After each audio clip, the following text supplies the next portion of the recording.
శివాయ విష్ణురూపాయ శివరూపాయ విష్ణువే. ఓం శ్రీ గురుభ్యో నమః. ఓం శ్రీ మాత్రే నమః. ఏకాదశి యొక్క ప్రాముఖ్యత గురించి ఇప్పుడు మనం తెలుసుకుందాం. ఏకాదశి ప్రాముఖ్యత కొన్ని ప్రత్యేకమైన రోజుల్లో ఆహారం తినకపోవడం వల్ల ఆరోగ్యం, శరీరంలో చురుకుదనం ఎలా వస్తాయి, మనిషి అంతర్ముఖులవ్వడానికి సరైన పరిస్థితులు ఎలా సృష్టించాలనేది మన పెద్దలు పూర్వీకులు చాలా వివరంగా చెప్పారు. ఏకాదశి అంటే పౌర్ణమి తర్వాత వచ్చే 11వ రోజు, అలాగే అమావాస్య తర్వాత వచ్చే 11వ రోజు. మానవ శరీరం ఒక మండల కాలాంతరాలతో లయబద్ధంగా ఉంటుంది. మండల కాలం అంటే సుమారు 40 నుంచి 48 రోజుల వరకు ఉంటుంది. ఈ చక్రంలో 3 ప్రత్యేకమైన రోజుల్లో శరీరానికి ఆహారం అవసరం ఉండదు. ఇది మనిషికి వేరేగా ఉండొచ్చు. అలానే అది నిర్దిష్టమైన సమదూరంలో ఉండాల్సిన అవసరం లేదు. ఈ రోజులేవో మీరు తెలుసుకోగలిగితే ఆ రోజుల్లో శరీరం యొక్క స్థితిని బట్టి దానికి ఆహారం ఇవ్వకపోతే ఎన్నో ఆరోగ్య సమస్యలు సృష్టించే అవకాశం కూడా ఉంది. అలాంటప్పుడు ఏ సందర్భాల్లో తినాలి, ఎలా సులువైన పద్ధతి వల్ల మనం ఆహార నియమాలు పాటిస్తే ఎంత చురుకుదనం అయ్యి శరీరం సర్దుబాటు అవుతుందో ఇప్పుడు మనం తెలుసుకుందాం. ఇన్ని క్యాలరీలు, ఇంత ప్రోటీన్, ఇంత మినరల్స్ తినాలి అనే ఒక లెక్కలు అనేటివి ఉంటాయి కదా, అవి మానేస్తే వ్యవస్థలోని ఈ చక్రాన్ని మనలో చాలామంది గుర్తించవచ్చు. వాళ్ళ శరీరం ఏం చెప్తుందో వింటే చాలామంది మనుషులు ఈ 3 రోజుల్ని తేలిగ్గానే గుర్తించవచ్చు. అందువల్ల 48 రోజుల్లో 3 రోజులు తినకూడదని చెప్పారు. ఎవరో వాళ్ళు వ్యవస్థను గమనించి దాని నుంచి ఇలా చెప్పారు. కానీ జనానికి అవసరమైనంత అవగాహన లేకపోవడం వల్ల ఏకాదశి రోజున తినకూడదనే నియమం విధించారు. మీరు గమనిస్తే 48 రోజుల్లో 3 ఏకాదశులు వచ్చాయి. అది సరిగ్గా సరిపోతుంది. దీనికి గల కారణం ఏమిటంటే భూమి కూడా ఈ రోజున ఒక ప్రత్యేకమైన స్థితిలో ఉంటుంది. అందువల్ల మనం మన శరీరాన్ని తేలికగా అనుకూలంగా ఉంచుకుంటే మన చైతన్యం అంతర్ముఖం అవుతుంది. మనలో అంతర్గతంగా ఉన్న కోణాలను తెరిచే అవకాశం ఈ రోజు ఎక్కువగా ఉంటుంది. మీ కడుపు నిండుగా ఉంటే మీరు అచేతనంగా చురుకుగా లేకుండా ఉండటం, బద్ధకంగా ఉండటం ఇలా గమనిస్తూ ఉంటారు. కనుక చురుగ్గా ఉండడానికి, మీ శరీరం శుద్ధి అవ్వడానికి ఈరోజు ఆహారం తినకుండా ఉండాలి.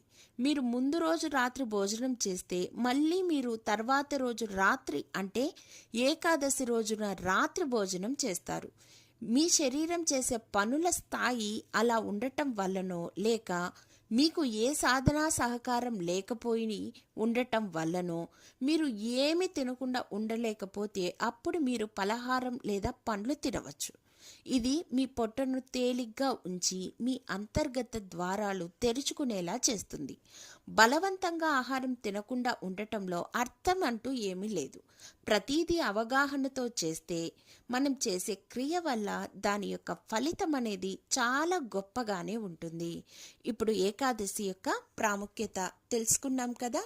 ఇప్పుడు రాబోయే ఏకాదశి కార్తీక మాసంలో కృష్ణపక్షంలో వచ్చే ఏకాదశి ఏంటో తెలుసుకుందాం. కార్తీక శుద్ధ ఏకాదశి, ప్రబోధనై ఏకాదశి, ఉత్తాన ఏకాదశి. కార్తీక శుద్ధ ఏకాదశిని ప్రబోధైకాదశి అని, బృందావన ఏకాదశి అనే పేరుతో పిలుస్తారు. ఆషాఢ శుద్ధ ఏకాదశి రోజున పాలకడలిలో యోగ నిద్రకు ఉపక్రమించిన శ్రీ మహావిష్ణువు కార్తీక ఏకాదశి రోజునే మేల్కొంటాడని పురాణ కథనం. కార్తీక శుద్ధ ఏకాదశినే బోధనా ఏకాదశి, దేవ ప్రబోధిని ఏకాదశి, ఉత్తాన ఏకాదశి అని పేర్లు.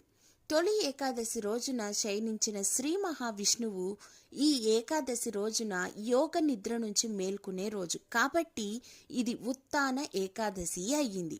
దీనినే హరిబోధిని ఏకాదశి అని కూడా అంటారు.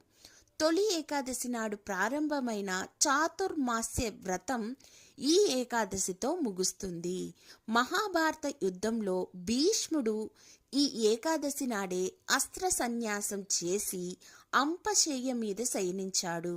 ఈ రోజున ఉపవాసం ఉండి విష్ణువును పూజించి రాత్రి జాగరణ చేయాలి. మర్నాడు ద్వాదశి గడియలు ఉండగానే విష్ణు పూజ చేసి పారణ చేసి భోజనం చేసి వ్రతాన్ని ముగించాలి. కార్తీక ఏకాదశి మహత్యం గురించి బ్రహ్మదేవుడు నారద మహర్షికి మధ్య జరిగిన సంభాషణ స్కంద పురాణంలోని వినిపిస్తోంది. పాపాలను హరించే ఈ ఏకాదశితో 1000 అశ్వమేధ యాగాలు, 100 రాజసూయ యాగాలు పుణ్య ఫలితం లభిస్తుంది. కొండంత పత్తిని చిన్న నిప్పురవ్వ ఎలా కాల్చి బూడిద చేస్తుందో అలాగే ఒక జీవుడు తన 1000 జన్మలలో చేసిన పాపాలను కాల్చి వేస్తుంది.